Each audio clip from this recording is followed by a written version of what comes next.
ഇതിനു മുമ്പ് ഇവിടെ പറഞ്ഞുവെങ്കിൽ പോലും ഈ അവസരത്തിന് വളരെ അനുബന്ധമാണല്ലോ വീണ്ടും വീണ്ടുമുള്ള നമ്മുടെ ക്രിസ്മസ് ആശംസകൾ. നമ്മൾ 2025 വളരെ പെട്ടെന്ന് കടന്നുപോയി. എങ്ങനെ 25 ഈ ഡിസംബർ മാസം എത്തിയെന്ന് ഞങ്ങൾ പലപ്പോഴും ഞാൻ ആലോചിച്ചിട്ടുണ്ട്. പക്ഷേ വളരെ വളരെ പെട്ടെന്ന് കടന്നുപോയി. ഇങ്ങനെ ഓരോരോ വർഷങ്ങളും ദിവസങ്ങളിലും ഒക്കെ ഇങ്ങനെ കടന്നു പോകും. നമ്മളെപ്പോലെ ഇങ്ങനെ ഒരു റിമോട്ട് കമ്മ്യൂണിറ്റിയിൽ താമസിക്കുന്നവർക്ക് ഈ ചെറിയ മലയാളി സമൂഹം ഒരുമിച്ച് ചേരുമ്പോഴാണ് നമുക്ക് കുറച്ച് സംസാരിക്കുവാനും നമ്മുടെ തനതായ ചില കലാപരിപാടികൾ ആസ്വദിക്കാനും നമ്മുടെ മാതൃഭാഷയെക്കുറിച്ചും മലയാളത്തെക്കുറിച്ചുമൊക്കെ നമുക്ക് അല്പമൊക്കെ കേൾക്കാനും സംസാരിക്കാനും ഒക്കെ കിട്ടുന്ന അവസരം. എന്ത് വില കൊടുത്തും ഈ കിട്ടുന്ന അവസരങ്ങൾ കളയാതിരിക്കുക. ഇവിടെ വന്ന എല്ലാവരോടുമുള്ള നന്ദി ഞാൻ എൻ്റെ വ്യക്തിപരമായ പേരിൽ ഞാൻ അറിയിക്കുകയാണ്. നമ്മൾ ഇന്നത്തെ ഒരു ഫംഗ്ഷൻ നോക്കുമ്പോൾ ഞാൻ ഇതിനു മുമ്പ് കഴിഞ്ഞ കുറേ കാലങ്ങളോളം അസോസിയേഷൻ്റെ പ്രവർത്തനവുമായിട്ട് ബന്ധപ്പെട്ട് വളരെ കുറച്ച് അംഗങ്ങൾ മാത്രമുള്ള ഒരു മീറ്റായിട്ടാണ് എനിക്ക് തോന്നിയത്. അപ്പോൾ അത് കാര്യമാക്കേണ്ട കാര്യമില്ല. നമുക്ക് പലപ്പോഴും വ്യക്തിപരമായ കാര്യങ്ങളായാലും ജോലിപരമായ കാര്യങ്ങളായാലും നമുക്ക് പ്രോഗ്രാമുകളൊന്നും സംഘടിപ്പിക്കാൻ നമുക്ക് പറ്റാതെ വരാറുണ്ട്. അതുപോലെയാണെന്ന് കണക്കാക്കുക.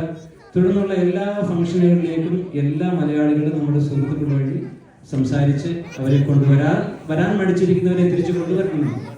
ഇങ്ങനെയുള്ള ഒരു സമൂഹത്തിൽ നമ്മുടെ എത്ര കൊച്ചുകുട്ടികളുടെ ഡാൻസ് കാണുമ്പോൾ അവർക്ക് നമ്മൾക്ക് കൊടുക്കുന്ന ഈ ഒരു അവസരം എന്ന് പറയുന്നത് ഒരിക്കലും മിസ്സാക്കാൻ പാടില്ല.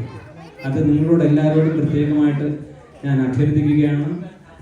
ദയവായി നിങ്ങൾ മറ്റുള്ളവരോട് സംസാരിച്ച് ആരെങ്കിലും മാറി നിൽക്കുന്നുണ്ടെങ്കിൽ അവരെ അസോസിയേഷൻ്റെ പ്രവർത്തനത്തിലേക്ക് കൊണ്ടുവരാനായിട്ട് നമ്മൾ ശ്രമിക്കണം.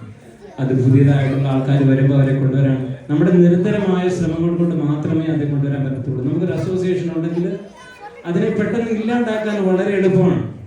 ചെറിയ ചെറിയ കാര്യങ്ങൾ പറഞ്ഞ് നമുക്ക് ഇല്ലാണ്ടാക്കാൻ വളരെ വളരെ എളുപ്പമാണ്. പക്ഷേ തിരിച്ചു കൊണ്ടുവരാൻ വളരെ വളരെ പ്രയാസമാണ്.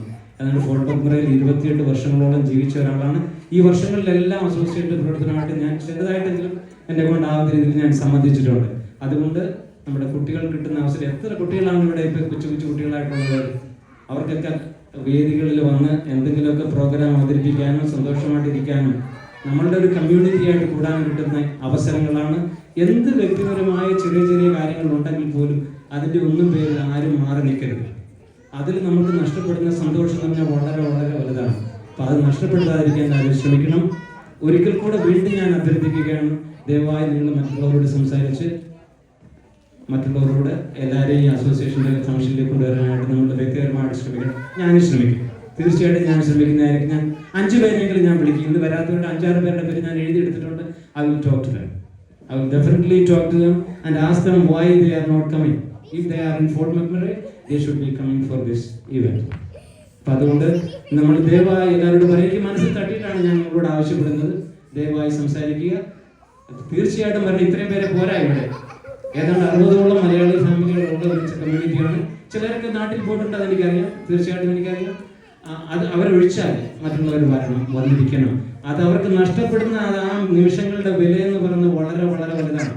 ആ കിട്ടുന്ന സന്തോഷവും ആ കിട്ടുന്ന ആനന്ദവും ഒക്കെ വേറെ എങ്ങും ഒരിടത്തും ഒരിക്കലും കിട്ടാൻ പോകുന്നില്ല. വർഷങ്ങളെല്ലാം ഓടി ഓടി പോകും. ഈ നഷ്ടപ്പെട്ടു പോകുന്ന നിമിഷങ്ങളെ തിരിച്ചു കിട്ടാൻ വളരെ പാടാണ്. അതുകൊണ്ട് ദയവായി സംസാരിക്കുക. ഞാൻ പല പ്രാവശ്യം ആവർത്തിച്ചു, വീണ്ടും ഞാൻ ചെയ്യുന്നു. ഓക്കെ, ഞാൻ എൻ്റെ കർത്തവ്യത്തിലേക്ക് കിടക്കുകയാണ്. എൻ്റെ മനസ്സിലിങ്ങനെ മുട്ടി നിന്നോട് പറഞ്ഞു പോയതാ കേട്ടോ. എൻ്റെ കർത്തവ്യത്തിലേക്ക് കിടക്കുകയാണ്. ഒരു അസോസിയേഷൻ്റെ ഫംഗ്ഷൻ